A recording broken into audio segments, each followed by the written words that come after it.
आप सब लोग जवाहर नवोदय विद्यालय प्रवेश परीक्षा की तैयारी कर रहे हैं। आप सब अच्छी तरह से अभ्यास कर रहे हैं और मैंने जो वीडियो बनाए उनको आपने ज़रूर देखा होगा। बहुत सारे वीडियो आपके लिए मैंने बना रखे हैं। आज हम अगले भाग में देखते हैं कि गणित के क्वेश्चन किस प्रकार के आएंगे, इनकी हम प्रैक्टिस करते हैं। सरल तरीके से गणित मैंने प्लेलिस्ट में जो वीडियो है उनमें पढ़ा रखी है, आप उन्हें ज़रूर देखें। देखिए क्वेश्चन है कि 3 घंटियाँ प्रत्येक बार 12, 15 तथा 18 सेकंड के पश्चात क्रमशः बजती है। मतलब आप समझ गए होंगे क्वेश्चन किस टाइप का है, हमने अच्छी तरह से इसको समझ रखा है। पहले 3 घंटियाँ हैं और एक बार 12, 15 सेकेंड और 18 सेकेंड के पश्चात क्रमशः बजती है। यदि वह पहली बार 8:35 है ना, ठीक है, ये मिनट है, तो प्रातः एक साथ बजी हो तो सबसे पहले अगली बार वे कितनी बजे एक साथ बजेगी। इस क्वेश्चन को आप ढंग से पढ़ेंगे क्योंकि कई सारे स्टूडेंट्स को आसानी से कर लेंगे, क्योंकि हमने पहले प्रैक्टिस की थी इसकी अच्छे से। ये एलसीएम का जो सवाल है आपका, देखो कैसे करते हैं इसको कि 12, 15 और 18 सेकेंड के अंतराल पर बजती है और यदि वे एक दिन 8:35 पर बजी हो तो एक साथ अगली बार कब बजेगी। देखिए क्या करेंगे, सबसे पहले 12, 15 और 18 का अपन क्या लगाते हैं, लघुत्तम लगा लेते हैं ना, ठीक है। 12 फिर क्या है 15, उसके बाद क्या है 18, ठीक है। यदि इसका हम सबसे पहले आपको पता है कि 2 से लगाते हैं तो 2 छंग 12, फिर ऐसा कैसा ये 15 हो जाएगा, फिर 2 9 18 हो जाएगा, ठीक है। फिर यदि 2 से हम लगाते 2 तिया 6, 15 में जाएगा नहीं, ऐसा कैसा ही, और 9 भी ऐसा कैसा ही। अब आप 3 से लगाएंगे, 3 एकम 3, 3 पंजे 15 और 3 तिया 9। लास्ट में फिर आप 3 से लगाएंगे तो ये 5 ऐसा ही रहेगा और 3 एकम 3, और अंत में आप क्या करेंगे, लास्ट में बिल्कुल 5 से लगा देंगे तो ये पूरा आपका हो जाएगा। तो क्या मिला आपको, 2 गुणा 2 गुणा 3, 3 और 5। देखिए ये मिला आपको 2 गुणा 2 गुणा 3 गुणा 3 गुणा 5, अर्थात 2 दूना 4, फिर 4 तिया 12 और 12 तिया 36, 36 पंजे होता 180, यानी कि आपको जो आंसर मिला वो 180 मिला है, ठीक है। अब 180 का क्या काम है, तो ये सेकेंड में है, तो 180 सेकेंड, कितना सेकेंड, 180 सेकेंड, अर्थात 180 सेकेंड का मतलब है कि 3 मिनट, मतलब 60 सेकेंड का 1 मिनट होता है तो 3 मिनट, कितने मिनट, 3 मिनट, ठीक है। ये यहाँ पर जो है आपका आंसर 8:35, तो 8:35 से क्या करेंगे आप 3 मिनट आगे बढ़ा दो, ठीक है। तो 8:35 से 8:36, 8:37 और 8:38, अर्थात आपका जो आंसर होगा वो ए वाला होगा, मतलब वो अब अगली बार 8:38 पर एक साथ बजेगी, ठीक है। ये आपका 180 सेकेंड आया, क्योंकि ये जो है ना आपका 12, 15, 18 सेकेंड में दिया है, तो जो आपका आंसर सेकेंड में आया, लेकिन हमें जो है ना यहाँ पर ये मिनट दिया है, ये 8:38 मिनट, 8:40, ठीक है, 8:45, 8:41। इसका मतलब ये है कि जो आपको 180 सेकेंड मिला है उसको मिनट में कन्वर्ट करेंगे तो 60 सेकेंड का 1 मिनट, ठीक है, तो 180 का मतलब 3 मिनट, ठीक है। तो यानी कि 8:35 इसलिए दिया है कि इसमें 3 और जोड़ दो, तो पहला जो आपका ऑप्शन है 8:38, ये आपका आंसर होगा। अगला क्वेश्चन देखते हैं 42 नंबर पे। संख्या क्रम 1 2 3 2 3 4 3 4 5 की अगली 2 संख्याएं हैं, आपको इससे आगे 2 संख्या ढूंढना है।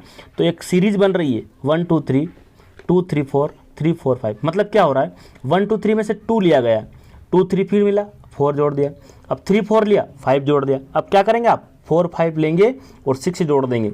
उसके बाद तो यहाँ पर देखिए 4 5 6, फिर 5 6 7, तो कहाँ मिल रहा है ऐसा, तो सी नंबर पर मिल रहा है। देखिए 1 है ना, 1 2 3, फिर 2 3 के बाद 4, फिर ये 2 लिए पीछे के, 3 4 के बाद 5, 4 5 के साथ में आप 6 जोड़ेंगे, फिर 5 6 के साथ में ये 5 6 लिखना है, 7 जोड़ना, मतलब इस प्रकार से एक सीरीज बन रही है। आप इसको आराम से देखेंगे समझ में आएगा आपको।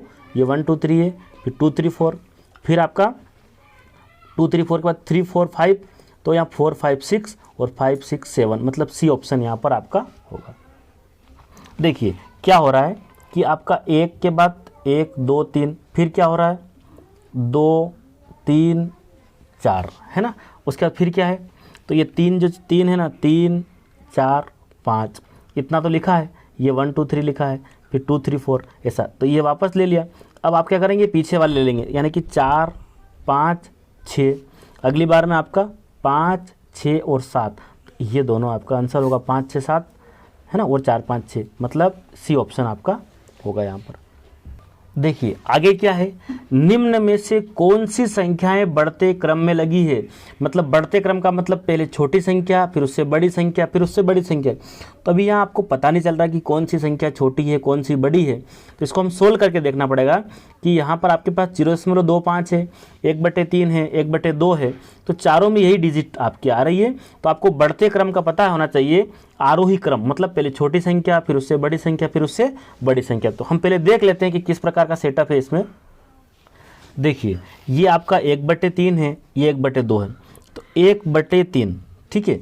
1/3 को अगर दशमलव में कन्वर्ट करें तो 1 में आप 3 का भाग लगाएंगे, 1 में आप क्या करेंगे 3 का भाग लगाएंगे। ये बताइए भाग जा रहा है क्या? नहीं। यहाँ दशमलव लगाएंगे या शून्य बढ़ाएंगे, तो 3 से अगर भाग लगाते 3 तिया ये 9 बनता है। आपका यहाँ बच्चा 1, आपने दशमलव लगा रखी है पहले से ही, आप शून्य और बढ़ा दो तो फिर 3 तिया वापस आपका 9।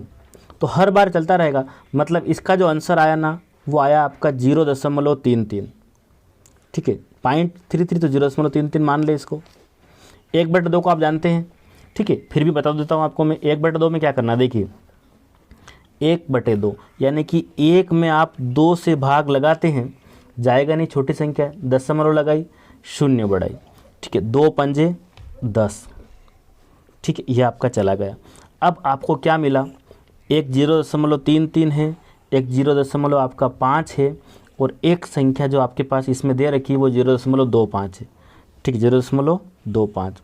अब इन तीनों को समझ लो आप, ये तीनों को मैंने बदल दिया। 1/3 को मैंने 0.33 लिखा, 1/2 को मैंने 0.5 लिखा, और ये तो ऑलरेडी लिखा हुआ है। इनका एक सेटअप जमा लो तो आपको समझ में आएगा कि कौन सी संख्या छोटी है, फिर उससे बड़ी कौन सी, फिर उससे बड़ी कौन सी है।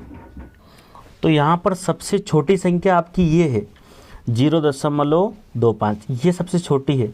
इससे बड़ी जो है वो आपकी है 0.33, ठीक है। और 0.5 का मतलब ये, इसका मतलब ये ऐसा होता है, पीछे कुछ नहीं है ना। तो अब बताइए 0.25 छोटी है, इससे बड़ी ये है, और इस सबसे बड़ी 0.5 है, मतलब ये 1/2 का आंसर था। तो आपका जो उत्तर होने वाला है, वो जो उत्तर आएगा, सबसे पहले 0.25 कहाँ पर है, तो 0.25 आगे यहाँ पर है। उसके बाद दूसरा नंबर 0.33 किसका आंसर था, ये था 1/3 का, मतलब ये 1/3। 1/2 का मतलब 0.5 आया था, मतलब वो 50 के समतुल्य, क्योंकि एक ही अंक है इधर, पीछे कुछ है नहीं।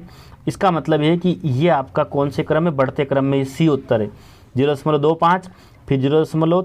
ये आपका 33 और 0.50, मतलब ये 0.25, 0.33 और 0.50, मतलब ये तो ऑलरेडी आपका लिखा हुआ था। ये तो था आपका 1/3 था, और ये 1 का आधा मतलब 1/2 था। तो ये वाला क्रम आपका बढ़ते क्रम में है, ठीक है। तो यहाँ पर सी आपका आंसर होगा कि ये संख्याएं बढ़ते क्रम में लगी हुई है, ठीक है।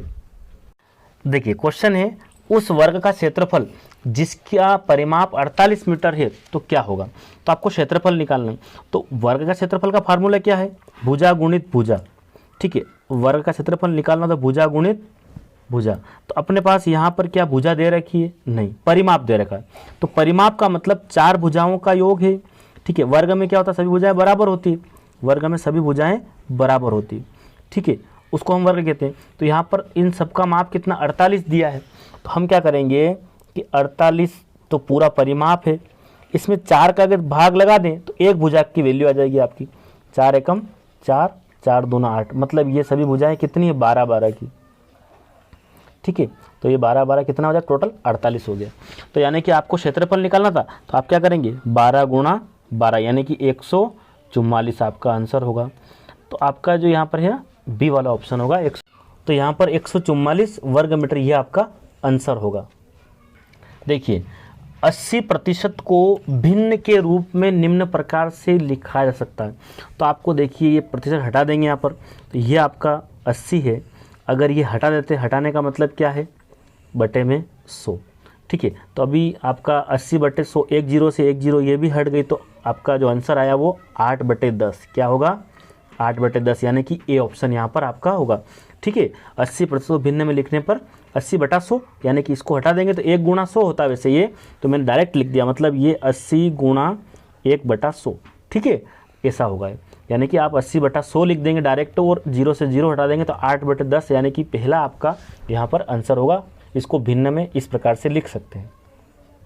देखिए भाग के प्रश्न में यदि भाजक 51 है ना, भागफल आपका जो है ये आपका 16 है, ये 51 है, 16 है, शेषफल कितना 27 है, तो भाज्य होगा। मतलब ये आपको समझ में आ गया हो, देखते से कि इसको किस प्रकार से हल करना है। तो यहाँ एक फार्मूला है आपके पास, उससे हम इसको हल कर सकते हैं। तो यहाँ पर है भाज्य बराबर भाजक गुणा भागफल प्लस शेषफल, ये आपका एक फार्मूला है जिससे आप आसानी से इस क्वेश्चन को हल कर सकते हैं। तो यहाँ पर आपसे भाज्य पूछा है तो भाजक की जो वैल्यू है वो कितनी है 51, ये 51 रख दिया, गुणा भागफल कितना है ये आपका 16 है और शेषफल कितना दिया है तो ये आपका दिया है 27। तो यहाँ पर इन दोनों का गुणा होगा, उसके बाद जोड़ होगा। तो 51 का गुणा यदि 16 में करते हैं तो ये आपका बनेगा 800, तो ये आपका बना 816। उसके बाद इसमें 27 यदि जोड़ते हैं तो ये आपका मिलेगा 843। ठीक है, तो ये जो आपका जो ऑप्शन है ये आपका सही होगा।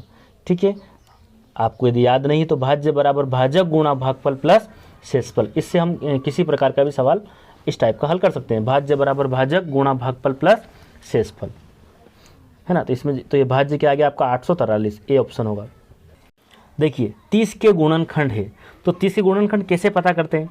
2 के पहाड़े में भी 30 आता ना, 2 गुणा 15 30 होगा, है ना। 3 गुणा 10 30 होगा, 5 गुणा 6 5 छंग 30 होता है। तो यहाँ पर इसको देख लेते हैं।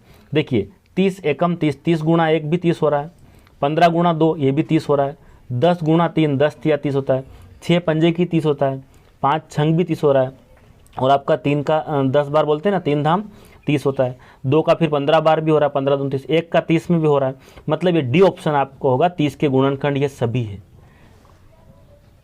देखिए क्वेश्चन है कि संख्या क्रम 2 6 12 फिर खाली स्थान है, 30 और 42 में रिक्त स्थान पर आने वाली संख्या क्या होगी? तो देखिए आप ये क्या हो रहा है, 2 के बाद 6 6 के बाद 12 है, फिर क्या आएगा और 30 और 42 है। तो देखिए ये 2 है, 2 के बाद आपका 6 है, तो मतलब यहाँ 2 में कितना जोड़ा, 4 जोड़ा है। ठीक है, 6 के बाद 12 है, इसका मतलब 6 में कितना जोड़ा, 6, तभी तो 12 बना। 2 में 4 जोड़ेंगे तो आपका क्या बना 6, फिर 6 में क्या जोड़ा 6, तो 12 बना। अब अगली बार क्या संख्या आएगी, देखिए यहाँ 4 है तो फिर 6, तो इसका मतलब है कि यहाँ 8 होगा। कितना होगा, तो 12 और 8 कितना हो जाएगा आपका 20। 8 के बाद आपका आएगा 10, यानी कि फिर ऑलरेडी क्या लिखा हुआ मिल गया आपको 30, है ना। 4 के बाद 6, 6 से 2 आगे बढ़ेंगे 8, फिर 2 आगे बढ़ेंगे, अब 2 फिर आगे बढ़ते हैं ना अपन, तो क्या होगा 30 ने 12 कितना हो जाएगा आपका 42। तो ये वाली सीरीज बन रही है। इसका मतलब 2 के बाद यहाँ 4, 4 के बाद फिर 4 से 2 6 जोड़ेंगे, फिर 8, फिर 10, फिर 12। इसका मतलब ये है कि यहाँ पर 20 आपको मिलेगा, सी आपका आंसर होगा। देखिए यदि आज बुधवार है तो आने वाला परसों कौन सा दिन होगा? देखिए आज क्या वार है, आज की अगर बात करें तो आज बुधवार है। ठीक है, कल क्या होगा, तो परसों की बात हो रही ना, तो कल आपका गुरुवार होगा, बृहस्पतिवार, और परसों क्या होगा आपका शुक्रवार होगा। ठीक है, तो आपका आंसर यह क्या होगा, शुक्रवार, है ना। तो आपका आज बुधवार है तो कल गुरुवार होगा, मतलब बृहस्पतिवार होगा, और परसों शुक्रवार। डी ऑप्शन आपका सही होगा यहाँ पर। उम्मीद करता हूँ आपको ये समझ में आया होगा, और आप जो बेसिक वीडियो मैंने बना रखी है उनको आप ज़रूर देखें। चैनल की प्लेलिस्ट में जाकर नवोदय विद्यालय प्रवेश परीक्षा देखें, आप ज़रूर आप सफल होंगे। ओके।